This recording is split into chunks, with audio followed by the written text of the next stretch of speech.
The night was heavy with silence, but not the safe kind. The forest was alive with whispers, strange calls, and the sound of claws scratching against the earth. In the center of the clearing stood a young girl, tied to a stone pillar with ropes. That cut deep into her skin. Her hair was messy, her face pale, her eyes wide with fear. She had been left there on purpose, abandoned by her own tribe. They tied her as bait for the beasts that hunted the forest when the moon was full. The girl's chest rose and fell in panic, her heart beating like a drum in her ears. She pulled at the ropes, but they were too tight. Every movement only made them cut deeper. She whispered for help, but no one would come. No human dared to enter the woods at night, and yet, here she was, surrounded by shadows that grew larger as the creatures approached. From the darkness came the first growl, low and hungry. The sound made her blood turn cold. Glowing eyes appeared between the trees, yellow and sharp, one pair, then two, then five, until the forest was filled with dozens of eyes staring at her. The beasts had caught her scent. They moved slowly, circling the clearing, waiting for the moment to strike. Their claws scratched the ground. Their teeth gleamed in the moonlight. The girl knew she was moments away from death. She closed her eyes, tears running down her face. She thought of her tribe, the same tribe that betrayed her. Why had they done this? Why had they chosen her to die? But no answer came, only the sound of the beasts moving closer, the air filled with the stench of their breath, hot and rotten. The silence of the night was broken by the rhythm of paws moving against the ground. She was surrounded, trapped. Hopeless then, in the distance, another sound broke the night. It was not the sound of claws, nor the howl of beasts. It was the sound of footsteps, slow and steady. The girl's eyes opened. She turned her head, straining to see. Out of the shadows a figure appeared. It was tall, broad-shouldered, and human. A man walked into the clearing, as if the danger meant nothing to him. His face was half hidden by shadows, but his eyes burned with calm fire. He did not carry fear in his walk, only purpose. The beasts growled louder, warning him to stay away. The man did not stop. He looked at the girl, then at the beasts circling around her. His jaw tightened, his fists clenched. It was one man against a pack of monsters. The girl could not understand why he was there. Was he lost? Was he insane, or had he come to fight for her? The alpha beast stepped forward, larger than the rest. Its body was covered in thick, dark fur. Its eyes burned red. It roared, shaking the trees, announcing that the girl was prey. The man stopped. His feet planted firmly on the ground. He did not retreat. He did not hesitate. For a long moment, the clearing was filled with tension. The girl's breath caught in her throat. The beast circled, waiting for the alpha's command. The man's voice broke the silence, low and steady. "You will not have her," he said. The words carried across the clearing like a blade. The beasts growled in anger, their claws digging deeper into the dirt. The alpha lowered its head, preparing to strike. The girl's heart screamed inside her chest. She wanted to shout for the man to run. She wanted to tell him no human could fight such creatures, but her voice was lost in fear. The alpha beast leapt forward, its massive body cutting through the air. The girl gasped, certain the man would be torn apart, but he did not move from his place. He waited until the last moment, then raised his arms. The beast's jaws opened wide, its teeth aiming for his throat, and yet with terrifying speed. The man caught the beast by the neck. The sound of bone straining echoed in the night. The forest itself seemed to pause. The girl's eyes widened in shock. This was no ordinary man. The beast thrashed, claws tearing at his arms, but his grip did not weaken. He twisted his body, his muscles straining. Then came the sound, a sharp, horrible crack. The alpha's neck snapped, and its body fell lifeless to the ground. The forest went silent. The other beasts froze in fear. The girl could hardly breathe. She stared at the man, her mind unable to understand what she had just seen. One human, alone, had done what no tribe, no hunter, no warrior had ever done. He killed the alpha with his bare hands, and now, all the other beasts watched him with fear. The girl felt a strange rush of hope. Maybe she would live tonight. Maybe this stranger had come to save her, but one question haunted her as she looked at him. Who was this man, and why had he come into the darkness for her? Asterisk. The clearing was silent, the alpha beast's body lying broken on the ground. The other creatures growled softly, unsure if they should attack or retreat. For the first time, the girl saw fear in their glowing eyes. The man stood firm, his chest rising with steady breaths, his hands still tense. The forest around them seemed frozen, the trees whispering quietly in the night breeze. It was as if the world itself was watching him, waiting to see what he would do next. The girl's heart raced. She had expected him to die like anyone else would. No human could face an alpha beast, yet here he was, alive and unshaken. He turned his head slowly, his eyes locking with hers. There was no comfort in his gaze, no smile of reassurance. His eyes were sharp, cold, and filled with something she could not name. For a moment she thought he might leave her tied, walk away as if she was nothing. But instead, he stepped closer to her, his boots heavy on the earth. Each step felt like thunder in the clearing. The beasts moved back, their circle breaking, their courage failing. The man's presence alone was enough to hold them back. He reached the stone pillar where she was tied. His hands moved quickly, pulling at the ropes. They were rough and tight, but his grip was strong. The girl winced as the ropes cut into her skin. But then, with one sharp pull, they snapped. She stumbled forward, her legs weak from being bound for so long. The man caught her arm, steadying her. His touch was firm, but not cruel. She opened her mouth to thank him, but her voice trembled too much to form words. Instead she whispered, "Why?" The man did not answer at first. He looked around the clearing, scanning the shadows. The beasts were retreating slowly, melting back into the forest, but they did not vanish completely. Their eyes still burned in the dark. They were waiting, testing, deciding whether to challenge him again. The man finally spoke, his voice deep and steady. "Because no one deserves to be left for monsters," he said. His words were simple, yet they struck her heart. No one in her tribe had spoken for her. No one had defended her. But this stranger, this human she had never met, had risked his life for her. She stared at him, confused, frightened, and strangely hopeful. "Who are you?" she whispered. The man did not give a name. Instead, he turned his eyes toward the trees. "They will come back," he said. "Not the beasts, your people." The girl felt her stomach twist. His words were like a blade. Her own people had left her as bait. They wanted her gone. And now this man, this mysterious stranger, was telling her they would not stop. She hugged herself, feeling the weight of betrayal pressing harder. Her tribe had not just abandoned her. They had sentenced her to death. The man started walking away from the pillar, motioning for her to follow. Her legs shook, but she obeyed. Every step away from the clearing felt like escaping death itself. The forest whispered louder now, the wind carrying strange cries through the trees. The girl glanced back once, the alpha's broken body still lying on the ground. The other beasts had disappeared, leaving the clearing empty, but the silence felt dangerous, like the forest itself was hiding a secret. As they walked, the girl dared to speak again. "My tribe," she said softly. "They hate me." The man glanced at her, his eyes unreadable. "They fear you," he said, his voice sharp. She looked at him in shock. "Fear me? Why?" The man kept walking, his silence heavier than words. At last he spoke. "Sometimes the brave are punished by cowards." The girl felt tears rise in her eyes. She had always wondered why her people treated her as if she was a curse. Now the truth sounded even darker. She was not weak, she was different. And they had wanted to destroy her for it. The man led her deeper into the forest, but his steps were confident. He knew where he was going. Every turn and every shadow seemed familiar to him. The girl stayed close, her fear of being alone stronger than her fear of this stranger. Still, questions burned inside her.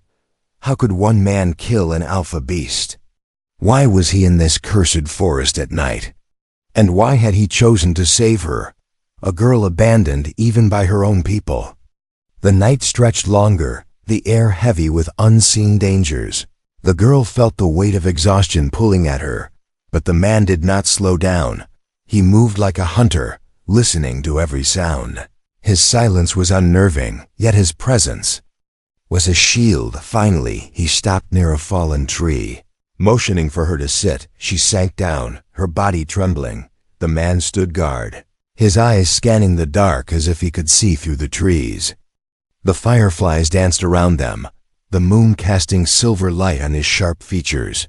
The girl whispered, "You saved me, but they will not forgive this." The man's expression hardened, his voice low. "Then let them come," he said. Words sent a chill through her heart. For the first time, she felt safer beside him than she had ever felt with her tribe. Yet deep inside, she knew his strength was not ordinary. There was something about him, something more than human, and as the forest held its breath around them, she realized her life had changed forever. The forest was not calm for long. The silence that followed the Alpha's death was only a pause, a short breath before the storm returned. The beasts had scattered, but they had not gone far. Their glowing eyes still watched from the shadows. Burning with anger and fear, the girl sat near the fallen tree, her body weak, her heart still trembling from the terror of the clearing. The man stood tall, his back straight, his eyes fixed on the darkness. He knew the fight was not over. The pack had lost its leader, but another would rise. Another would claim the title of Alpha. The night air grew colder, carrying the sound of low growls echoing through the trees. The girl clutched her arms, shivering. "They are coming back," she whispered, her voice breaking. The man did not answer. Instead, he stepped forward, his boots crunching against the leaves. His every movement was slow and precise, like a predator preparing for the kill. The girl could not understand him. He was human, yet he carried himself with the confidence of a beast. She had never seen such calm in the face of death. Her tribe would have run, even their strongest warriors would have prayed for mercy. But this man, this stranger, seemed almost eager for the challenge. The growls grew louder, closer, one by one. The glowing eyes appeared again, surrounding the clearing. The beasts had returned, and with them came a new figure. It was larger, taller, its fur black as night, its eyes like burning coals. This was the new Alpha, risen from the pack, hungrier and more vicious than the last. It stepped forward, muscles rippling beneath its skin, its claws sharp and dripping with saliva. The girl gasped, her voice shaking. "It's stronger," she whispered. The man tilted his head slightly, his face unreadable. "Stronger doesn't matter," he said, his voice steady. The beasts began to circle, closing in again. The girl felt her heart rise in her throat. Every instinct told her to run, but her legs were weak, her body frozen in fear. She watched the man take a single step forward, placing himself between her and the beasts. The new Alpha growled, a sound that shook the ground. The pack answered, their howls echoing through the forest. The man did not flinch. Instead, he raised his arms slowly, his fists tightening. His breath was steady, controlled, as if he had done this countless times before. The Alpha lunged with terrifying speed. Its claws stretched wide, aiming for his chest. The girl screamed, her voice lost in the chaos. But the man did not step back. He moved to the side with lightning reflexes, his hand shooting out to grab the beast's arm. The sound of impact echoed like thunder. Bone against bone, the Alpha roared in rage, twisting, snapping its jaws at him. The man ducked low, his fist driving hard into its ribs. The ground shook as the beast stumbled, but it did not fall. It turned back with even greater fury, its red eyes blazing. The pack howled louder, feeding their leader with savage cries. The girl's heart raced. Every blow, every movement filled her with terror and awe. She had never seen a human fight like this. He moved faster than her eyes could follow, his strikes brutal yet precise. The Alpha slashed again, claws slicing through the air. The man blocked with his forearm, his other hand snapping forward to strike its throat. The beast gagged, stumbled, but still did not fall. It was powerful, too powerful to end quickly. The girl could see blood on the man's arm where claws had torn his skin, but he did not cry out, he did not falter. The fight became a storm, claws and fists colliding in flashes of violence. The Alpha's strength was monstrous, yet the man's will was unbreakable. Every strike he landed seemed impossible for a human. Every counter he made seemed like instinct, as if he had fought these creatures his entire life. The pack circled tighter, their growls a chorus of hunger and rage. The girl pressed herself against the fallen tree, her nails digging into the bark. She wanted to close her eyes to look away, but she could not. Her fear was heavy, but something else grew inside her. A spark of belief, a dangerous hope. This man was not ordinary. He was something more, something beyond human. At last, the Alpha lunged again, its jaws snapping toward his throat. The man twisted, grabbing its neck with both hands. The struggle was violent, the beast thrashing wildly, its claws tearing the ground. The girl screamed again, but her voice vanished into the night. The man's muscles strained, his arms tightening. The sound came loud, sharp, final. The crack of bone breaking filled the clearing.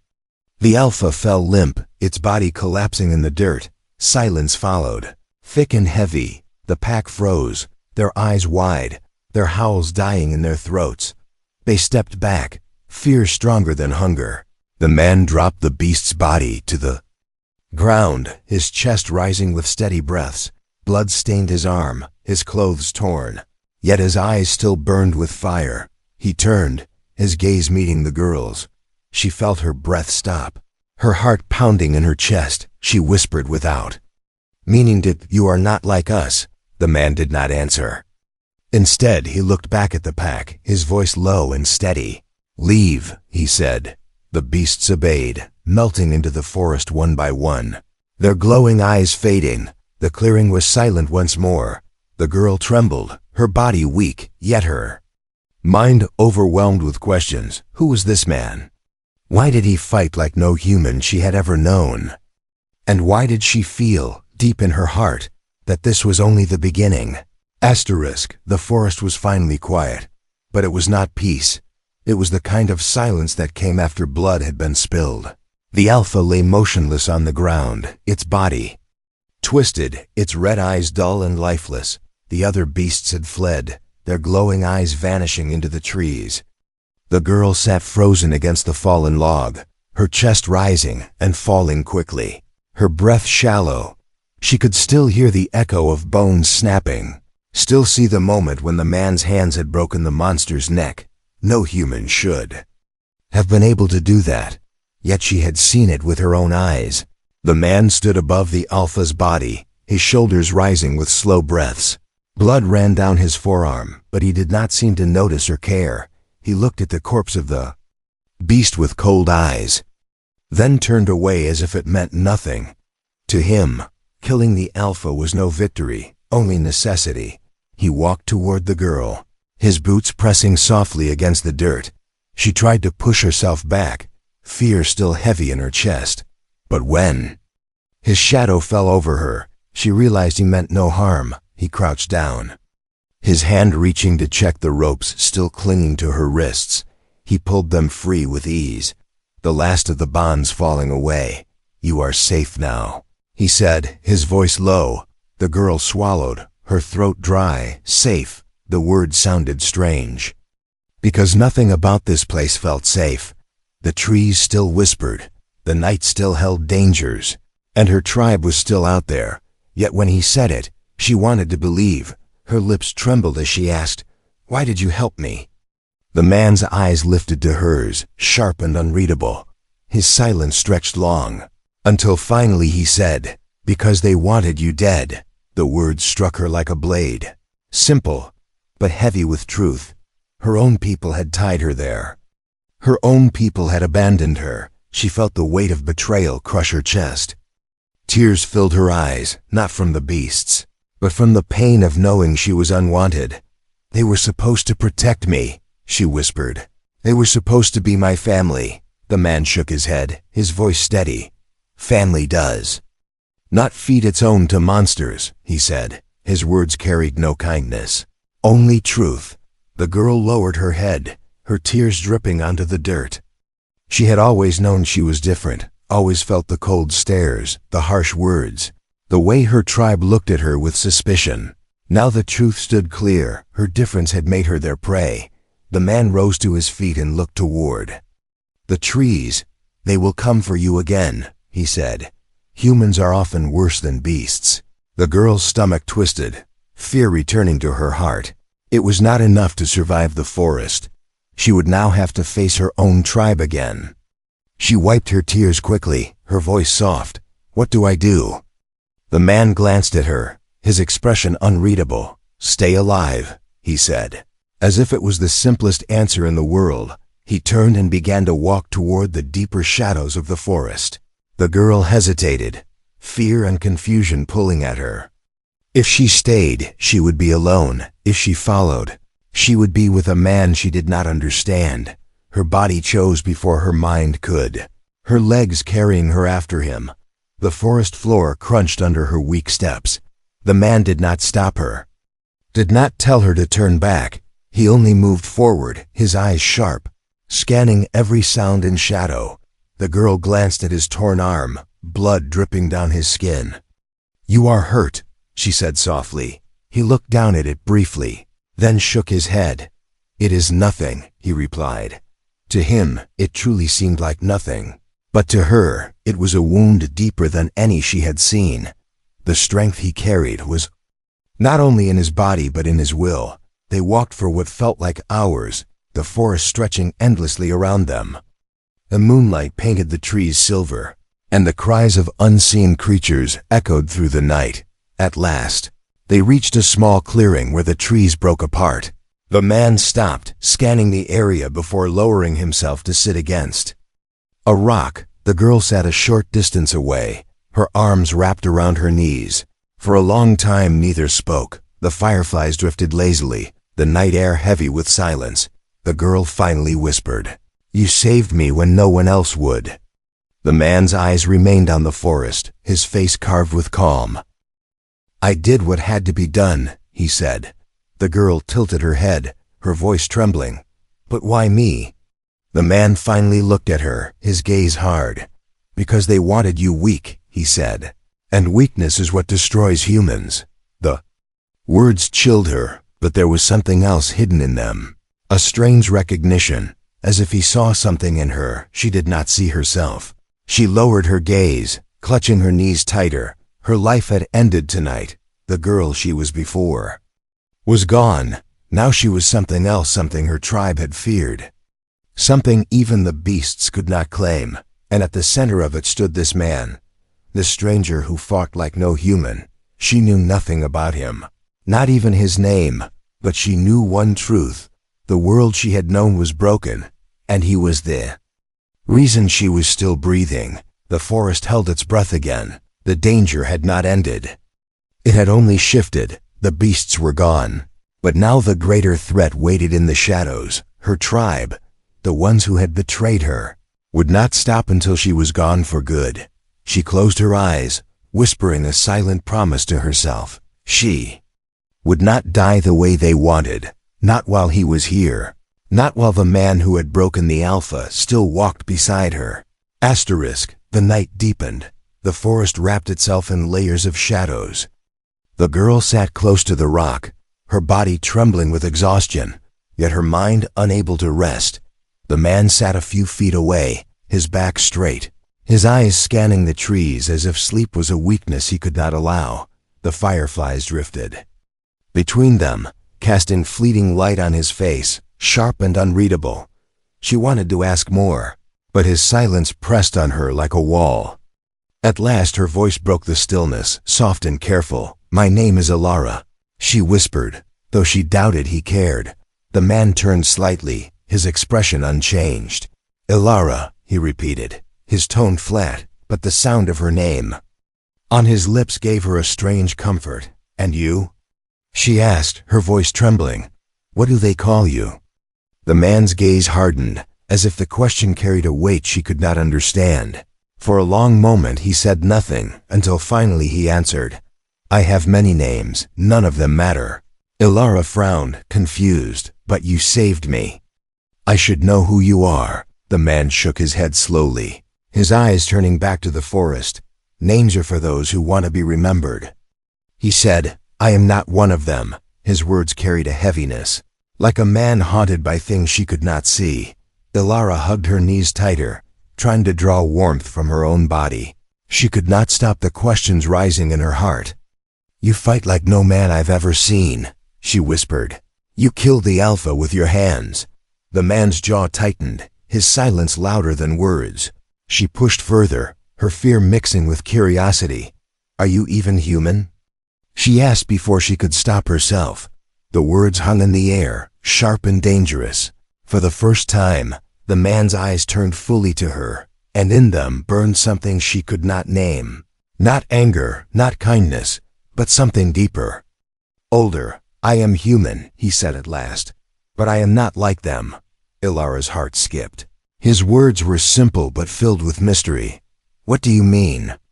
She pressed, her voice shaking. The man looked at his blood-stained arm, the gash still raw but ignored. "I have fought beasts like these before, many times in many places," he said, his voice low. "They do not frighten me because I learned long ago that fear is what kills faster than claws." Ilara shivered. Her tribe had always taught that the beasts were untouchable, that no human could face them and live. Yet this man stood against them as if they were nothing more than shadows. It was not only strength, it was knowledge. It was experience far beyond what she could imagine. She leaned closer, desperate for answers. "Why did my tribe leave me for them? Why did they want me gone?" Her voice cracked with pain, her chest heavy with betrayal. The man studied her in silence, then spoke with a sharp edge. "They fear you," he said. "Not because you are weak, but because you are not like them." Ilara's breath caught, her eyes wide. "Fear me? I've done nothing," she whispered. The man shook his head. "Sometimes doing nothing is enough. Difference alone is a threat to cowards." His words hit her harder than the ropes had, harder than the claws of the beasts. Her tribe had not hated her for weakness. They had hated her because she carried something they could not control. Ilara lowered her head, memories flooding her mind. The whispers when she walked past, the way elders looked at her with suspicion. She remembered moments when her instincts were sharper, when she saw things others missed. Perhaps they had always known. Perhaps they had always feared. "What am I?" she whispered, tears falling onto her hands. The man's eyes darkened, his silence heavy. "You are human," he said, "but the world will treat you as something more, or something less, depending on who holds the power." Ilara shivered. At his words, her identity felt like sand slipping through her fingers. The man finally rose to his feet, his shadow tall against the silver moon. "Your tribe will come," he said. "Not the beasts, not tonight, but your own people will return. For you." Ilara's stomach twisted in fear. "Why?" "I am nothing to them now." The man shook his head. "Because they cannot let you live. You are proof they were wrong to fear, and that makes you dangerous to them." His words left her breathless. The betrayal of her people cut even deeper, but within the pain, a spark of something else stirred. If they feared her, then maybe she was not as powerless as she thought. The man looked at her one last time, his voice low and steady. "Remember this, Ilara. Beasts hunt for hunger, humans hunt for fear." With that, he turned back to the forest, scanning the shadows as if the night itself was his enemy. Ilara sat frozen, her thoughts spinning, her heart heavy. But in the storm of pain and confusion, a quiet fire began to burn. She was no longer just the girl left as bait. She was something her tribe feared, and something this man had chosen to protect. And though the secret still surrounded him, one truth was clear. Her life was no longer her own. It had been changed forever by the stranger who snapped the Alpha's neck. Asterisk. The dawn was slow to rise, pale light creeping through the forest as if even the sun feared what lived among the trees. Alara sat with her back against the rock, her eyes heavy from a night without rest. The man had not closed his eyes once. He stood guard like a sentinel, unmoving, his gaze fixed on the shadows between the trees. When the first bird sang, Alara thought maybe the danger was finally passing. But the man's voice broke her fragile hope, low and certain. "They are coming," he said. Her heart sank. She did not need to ask who he meant. Her tribe, the ones who had left her to die, the ones who had feared her. The man's tone carried no doubt, only certainty. He could hear them, long before her ears caught anything. Alara rose shakily to her feet, her chest tight with dread. "What will they do if they find me?" she asked. The man's jaw tightened, his eyes narrowing. "They will not ask questions. They will not listen," he said. "They will try to take you back or kill you where you stand." Her hands trembled, tears threatening to rise again. But she bit them back. She had cried enough. The forest had already taken her fear once, and she would not show weakness again. The man stepped closer, his presence strong and steady. "Stay behind me," he said, his voice sharp, before Alara could respond. The sound of movement spread through the trees. Leaves rustled, branches snapped, and then figures appeared. Warriors from her tribe, faces painted, weapons sharp, eyes hard.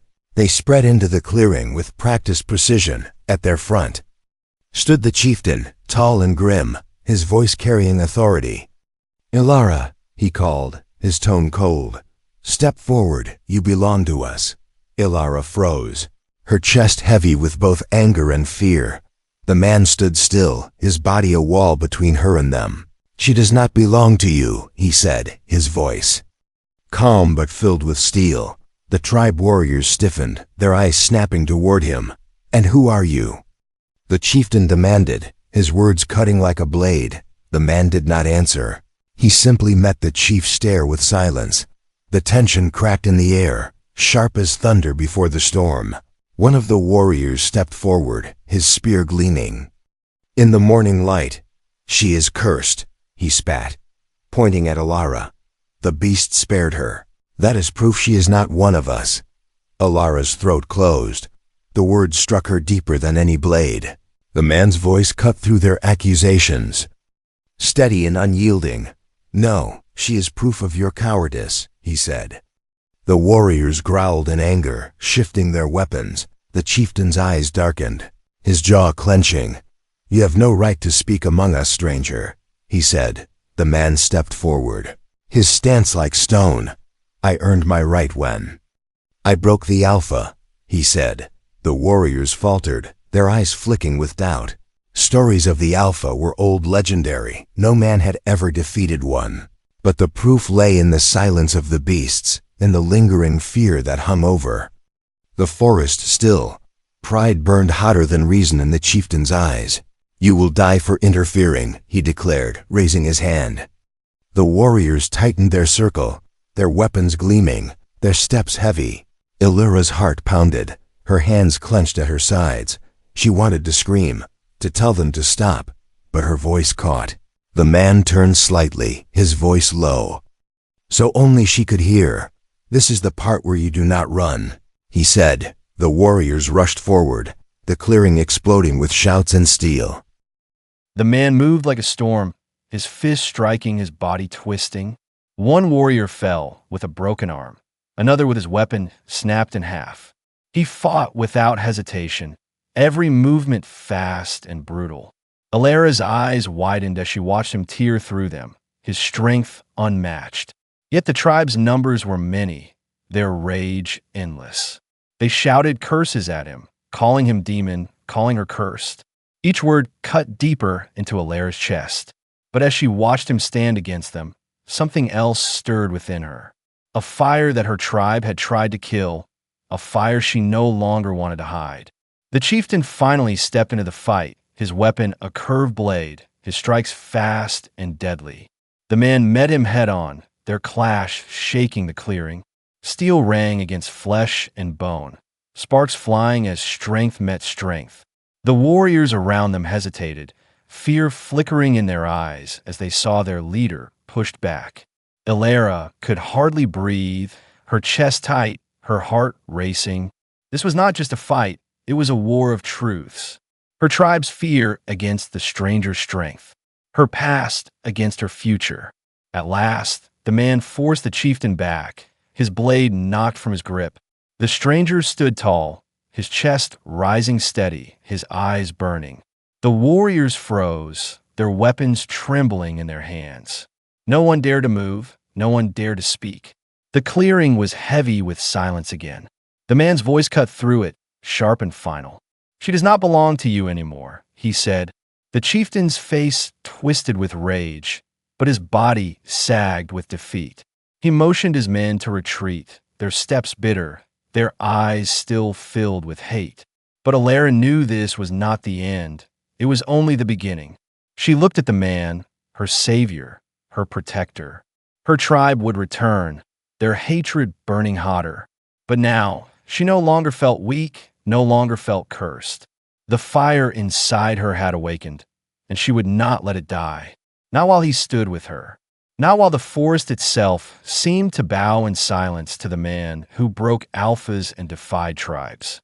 The forest held its breath, the chieftain and his warriors retreating into the shadows, their defeat heavy but not final. Elara knew it in her bones. They would come again, stronger, angrier, and with more blades drawn. The man stood silent, watching them vanish, his chest rising steady, his eyes still sharp as steel. The clearing was scarred with broken branches, blood in the dirt, and silence that felt heavier than battle itself.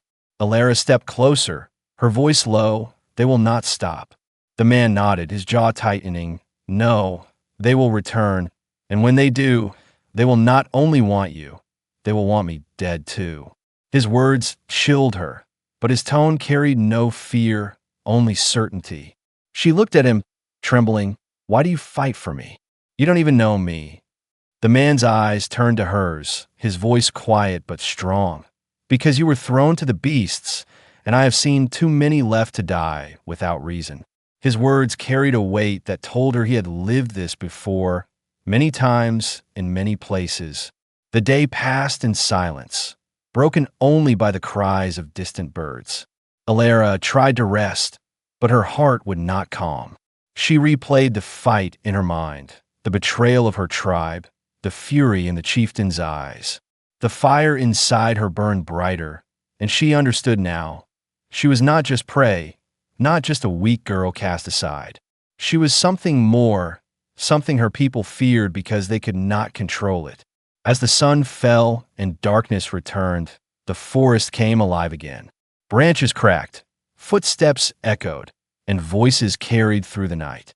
The tribe had returned, this time with more warriors, more weapons, and fury painted across their faces.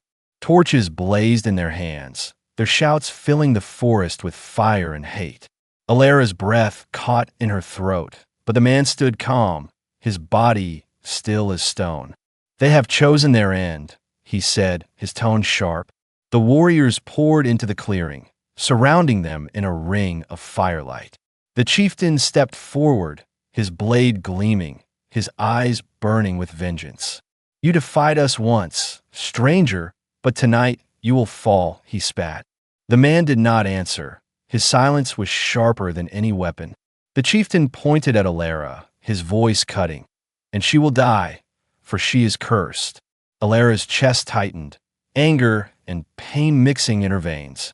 But before she could speak, the man stepped forward, his voice a thunder in the night. "No, she will live, and you will not touch her again." The fight exploded, steel flashing, shouts rising, the ground trembling under the clash.